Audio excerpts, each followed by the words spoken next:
Hey guys, this is Chef Luis Sanchez. Welcome back to A Seat at My Table. Today, since Christmas is almost here and cookie season is here, I'm going to show you how to make my favorite cookies, which seem kind of hard to make, but they're not. They're called Alfajores, and it's sort of like a shortbread cookie that's stuffed with this awesome caramel.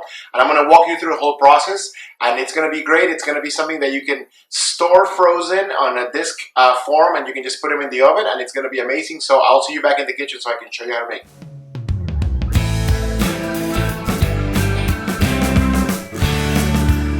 Alright, welcome back to our kitchen. Today is Alfajores Day, and it's a pretty simple recipe as long as you remember what to do first, because Alfajores are stuffed cookies. They're very popular in South America, mainly Argentina, I think Chile and Peru, which is where I'm from.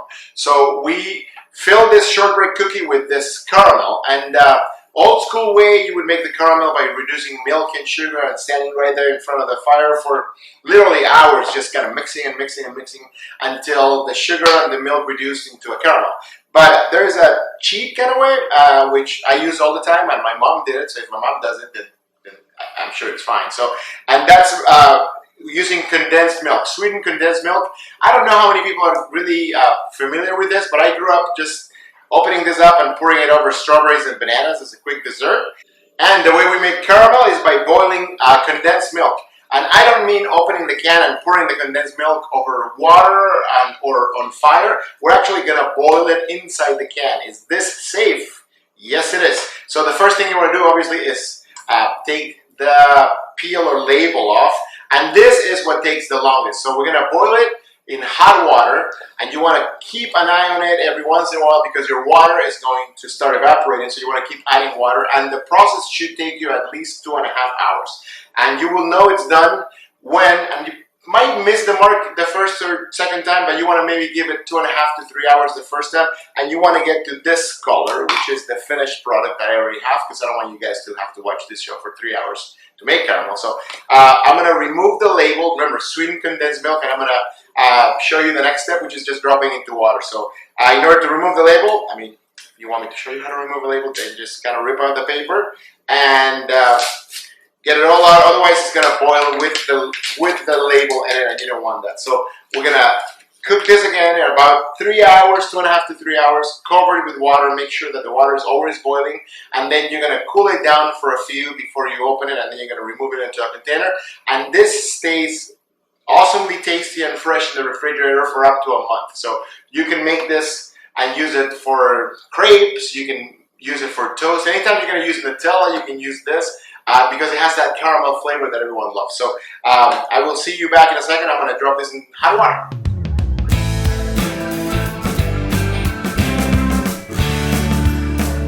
Alright, welcome back. We made our caramel. It's here. So remember, because it takes about 3 hours to make, if you know, especially now with the holidays around the corner, make your caramel beforehand. Like I told you, it's going to be good for about a month in the fridge. So make it a few days before, make it the night before, make it a week before. It's fine. And remember, you can use it for other things. It's awesome with toast. It's awesome with bananas. It's awesome as a dip, like peanut butter would be or Nutella would be. So even if you don't make the cookies, at least make the caramel. As you see, it's pretty easy. Those cans are like $1.50 each. You can find them at Ralph's. You can find them at any supermarket. It doesn't have to be a Latin market. It could be any supermarket. Just get the sweetened condensed milk. Sweetened condensed milk. All right. So now we're gonna make the cookies. The cookie is a shortbread cookie, and it's sort of a two-step. I have a mixer here, which is a fancy mixer that I took from work, and I have to bring it back in about an hour. That's why we're doing this recipe really quick. So the way a cookie recipe like this works is it's two-sided. So we're gonna do something which is called creaming, and we're creaming the butter, which is room temperature butter that's gonna mix with sugar. You don't need a mixer. You can use a hand mixer. You can use a whisk. So this is not really needed, but I had it, and a lot of people have them now, but please, if you don't have it, you can still make it. So in here, we're going to add the butter, which is room temperature. What does that mean? That means you get your butter out and you leave it on the counter for a good hour. If you forgot to get it at room temperature and you want to make your cookies, you can throw it in the microwave for maybe 10 to 15 seconds, and it's going to feel warm on the bottom, but just let it sit on that container for about 20 minutes, and the heat of the container from the microwave is going to make your butter room temperature. So we're going to add the butter into our mixer. I just wanted to make sure that it was on. and we have our spatula here. And so remember, we're going to add the butter and the sugar in here. So butter and sugar, that's what creaming means. And the recipe is on the bottom, so please check it out there. All the measurements are in there. This recipe will give you about 50, depends on the size that you cut it, and this will make much more sense in a little bit, but about 40 to 50 cookies. So I think it's good. If for some reason you're going to make a bunch, then double the recipe, so that's easy as well. All right, welcome back. We're creaming these ingredients, which is the butter and the sugar. And as that's going on, we're going to mix our dry ingredients, which in this case, the biggest amount of ingredient is the flour. So we have flour. This is AP flour, which stands for all-purpose flour, which is the most common flour you can find. And to the flour, we're going to add a different ingredient that a lot of people don't bake with, which is cornstarch. What does cornstarch do? It makes things very flaky. So the original recipe that I grew up eating has much more cornstarch than this. I like a little more of a, not quite crunchy cookie, but a more balanced cookie. So I purposely started modifying it and cutting back the cornstarch and adding more flour to it. So this is the cornstarch into the bowl. And then we're going to add a little bit of salt. And remember, the amounts are on the bottom. And then we have our baking soda, and that's the dry ingredients. So why do we put them all in here? Why don't we just add them in here? Because if you do them in here, you can mix it. You have a chance to make sure that the baking powder and the salt mix together with the cornstarch and the flour. Otherwise, you might get, I don't know if it's ever happened to you, but sometimes you get cookies from somebody, mainly at people's homes, and you taste like a chunk of salt. It's because they just, that cookie just baked with all the salt that was supposed to like be distributed in the whole recipe, right? So we're mixing this in, and this is not going to take long. And in here we have the butter and the sugar that's creamed, which means it's all smooth. And then we're going to add our dry ingredients into that mixer, and we're going to alternate them with our wet ingredients. What are our wet ingredients? We have egg yolks, 2 of them. We have vanilla, and then we have brandy, which it's not, you don't have to have brandy, I just love the flavor it gives. If you don't have brandy, don't worry. You can put rum if you want, you can put a little bit of water if you want. It's not going to change much of the recipe, but I just love tasting it a little bit. So if you have it, if you have rum, if you have whiskey, throw it in there. It's just about a tablespoon in there. So we're going to start with our dry ingredients into the mixer. I'm adding about 1/3 of them in here. And at this point, I'm going to crank this up a little bit higher. And then we're going to go with our wet ingredients. We can throw in the vanilla. And we can throw in the brandy.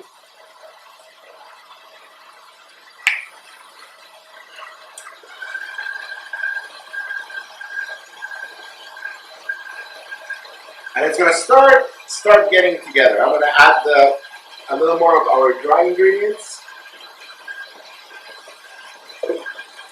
And at this point, I'm going to add the egg yolks. We have 2 egg yolks. One of them cracked. So if it cracks, it's still good. There's nothing wrong with it. We just have to now make sure that we add the whole thing by using a spatula. All right, welcome back. All my ingredients are combined in this awesome mixer. And then I'm going to show you how to roll it out and start baking our cookies. So first thing we do is remove our dough from here. And I don't know if I don't think I actually mentioned this, but we use the paddle attachment. So if you have one of these fancy things, it normally comes with 2 or 3 attachments, one of them being the paddle. Then there's a whisk one that you use a lot for other stuff. So this is the paddle attachment. And I'm going to show you how to roll it. And first, I kind of want to show you what this dough looks like before I put it on the counter. So it's a dough that is going to look better in a second. So it doesn't look like much right now. And we cleaned our surface because we're going to roll right onto this countertop. And then the next thing we do is we flour the countertop. So I'm not an Italian pizza chef. Those guys are badass. They just go like this and everything is evenly spread. So I'm going to do my best attempt to emulate one of those guys. So you just got to go like this. And what you're doing here is you're spreading flour in the area that you're going to use to roll. So you don't want a lot of flour because the more flour you have, it's going to end up on your dough and it's going to dry up your cookies a little bit. But you do want it, otherwise they're going to stick into the counter. So we want to make sure that we don't do that. So here we go. Here's our dough. Like I said, it doesn't look like much right now, but it will come together, I promise you guys. There we go. We got to put this away. And here it is. We're going to work it, which means just getting it together into a bowl. Don't worry too much. Like this should give you about 50 cookies, which is a great amount. So right now I'm just shaping into a bowl. If it's easier for you, you can split it into two. If you know that you're not going to need it all today, then you can wrap half really nicely and keep it in the fridge. And then when you're ready to bake it, you can do it. What I would do most likely is roll the whole thing. You already have your kitchen kind of dirty. And then just punch them out, which means, you know, shape them, and then put them in a sheet pan and then freeze them. Once they're frozen into little discs, then you can stack them up and store them that way so they don't take away all your room in your refrigerator. So once they're together, then we're going to get our rolling pin. I just use a regular wooden rolling pin that I've had for many years. And the same thing, I'm going to sprinkle the rolling pin with a little flour, and then I'm going to rub it a little bit. And then we're going to start very slowly. And the thing about cookies is that you cannot get frustrated. Because if you get frustrated, the dough kind of knows that you're frustrated. And when the dough knows, then the dough wins. So just see how that kind of naturally broke a little bit. So we're going to separate that. We're going to get back to that. And what you can either do what I'm doing, which is turning the dough, what is that, 90 degrees? 90 degrees, so just turn it a quarter of the way and roll. Or you can turn your rolling pin and do it that way. This way you can see better. So there's going to be a point in which I won't be able to do that anymore because it's going to get too big, and then I'm going to start doing this. What I'm trying to do here is getting the dough to be the same thickness. How thick do you need it? Well, that depends on how thick you like your cookies. I will show you what I mean by that when I punch them. And then we're going to keep doing this and keep doing this. If you have some music, it might help. If you have kids around, that might help. If you don't have a rolling pin, you can use drink a bottle of wine and use the wine bottle if you want. See how it got a little stock in here? So that means that I need a little tiny bit more flour in my rolling pin. But believe it or not, we're almost there. And if you guys want to fill these cookies with something other than caramel, you can. I mean, maybe like raspberry jam or anything like that. But I do like the thick filling, creamy filling, so Nutella might be good. Or if you make fudge, that could work too. Maybe not fudge, but what's the other word for that? It's like a chocolate fondant that you can put inside cookies or something. But I would highly suggest trying it with the, the sweetened condensed milk that we showed you earlier today. So almost there. And what I'm going to do is I'm going to punch one out, and then I'm going to hold it up to the camera so you see the thickness, and I will also know if I'm there yet. So you want to keep it even. So if you see certain areas that are like this, you want to go in there and work it, and then keep it even. At this point, I'm no longer pressing very hard because I think I'm almost there, and if you press too hard, then your cookies are going to be too thin, and then you're going to have to start over. This one, we're going to work later, so don't worry about it. We're going to use all the dough that's here. So then you have to decide, do I want to make big cookies, small cookies? I like them bite-sized for this recipe. So this is the cookie cutter that I use. And I normally keep it in a little bit of flour so I don't lose it. Because if you leave it in a drawer, they're small and they just kind of lose them. So I sprinkle a little flour on them. And then when I punch, this one has like it's a little design. It's not like a perfect circle. If it was a perfect circle, you can punch and then turn. This one we're just going to punch, and that's why I keep dipping in the flour. So we're going to start with the side here. And then, oh yeah, I told you I was going to show you one. So I'm going to pull one. This is a paring knife, a little knife, the smallest one in your collection. And we're going to go in there under it. And we're trying not to puncture the cookie, which means making a hole in the cookie. So this is an alfajor. So it might be a little bit thicker than the ones that you're used to, but this is the kind that I like. If you like them a little thinner, then you can make them a little thinner. So now we're going to start placing them in our cookie sheet. And I want you to know that this alfajores are not going to puff up. There's not a lot of leavening agents. There's a little bit of baking powder in them. So you can keep them pretty close to each other, but I wouldn't butt them up together because they will become a different shaped cookie, like an number 8 or something. So I'm going to keep doing this for a little bit. As you see, I'm just punching them really close to each other because I don't want to waste any of the dough, and I don't want to have to roll it again because, you know, that takes time. And then I'm going to fill my cookie sheet up, and then when we come back, I'm going to show you how to put them in the oven. The oven's going to be 350 for about 15 minutes. Then we're going to cool them down, we're going to stuff them, and the best part, we're going to get to enjoy them. So see you guys soon.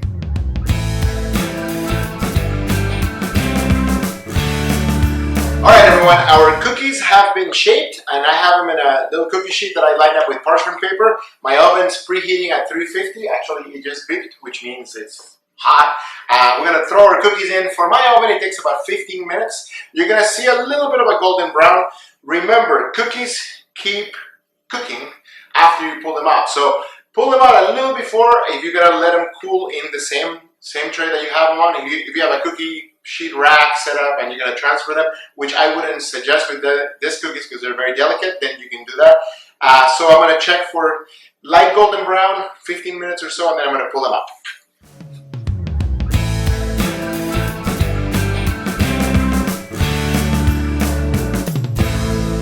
Alright, our cookies came out of the oven. We waited a little bit for them to cool down. And remember, these are the shortbread cookies, Alfajores. They're not hot anymore. You don't want them to be hot to stuff them. And then this is the caramel that we made. Remember, this is the caramel that we make by boiling our sweetened condensed milk for about 3 hours. And it's going to get this to this beautiful brown, rich, caramelly color. And then we're going to get a little bit. And it's basically like making a little sandwich, so it's not very hard. You put a little bit on the cookie, and then you're going to do this in every other cookie because you're going to need a lid for the cookie, sort of like a Peruvian Oreo, but much better than an Oreo, but nothing wrong with Oreos either. And then you get the other side of the cookie. I'm going to put them here so you can see, and then we're just going to press down. You want enough caramel so you can see it from every angle. But you also don't want so much that it's all about the caramel, because you still want to taste the cookie. It's going to be a balance, just like anything else. And we're going to press down. At the restaurant, I have this lady that makes them much more beautiful than I do. And she kind of goes around like this. I don't have that kind of patience. I'm just so ready to taste them. And then what we do traditionally in Peru, and I think in Argentina too, is we dust them with our powdered sugar that we have here. And to make it easier, I use a little bit of like a little strainer, and then you gotta go like this. Alright, so we're gonna go with our little powdered sugar, and we're just gonna dust them on top. We're gonna shake them, shake them, shake them, shake them, shake them, shake them. And obviously the sugar's gonna make them a little bit sweeter, but also looks kind of like snow, kind of like Christmas, because these are, my intention here is that you make this through the holidays, so they're awesome. They're 1 or 2 bites per cookie.